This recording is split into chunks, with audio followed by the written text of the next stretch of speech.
ایک چھوٹے سے گاؤں میں ریحان نام کا ایک نیک دل بچہ رہتا تھا۔ اس کی امی بیمار تھیں اور گھر میں زیادہ کھانے پینے کو نہیں تھا۔ ہر رات ریحان آسمان کی طرف دیکھ کر دعا کرتا، اللہ جی، میری امی کو خوشی دے دیں۔ ایک رات اچانک آسمان سے روشنی کا ایک گولا زمین پر اترا۔ روشنی میں سے ایک چھوٹی سی پری نکلی جس کا نام نوری تھا۔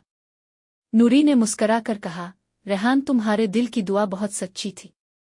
یہ جادوئی بک سے تمہارے لیے ہے۔ اس میں وہ چیز آتی ہے جو دل سے مانگی جائے۔ ریحان نے پہلی خواہش کی، امی کے لیے کھانا۔ بک سے چمکا اور اس میں سے ایک گرم چمکتی ہوئی چاند کی روٹی نکلی۔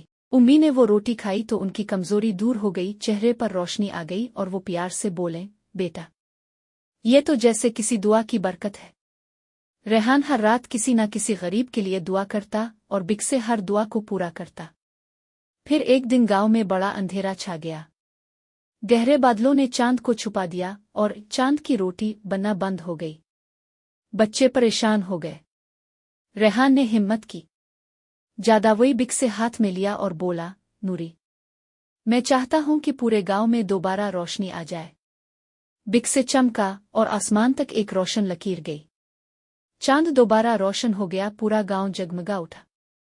نوری نے کہا، ریحان، تم جیسے نیک دل بچے ہی دنیا کی اصل روشنی ہوتے ہیں۔ کہتے ہیں آج بھی اگر کوئی سچی دعا کرے، کہیں نہ کہیں سے ایک چاند کی روٹی ضرور آ جاتی ہے۔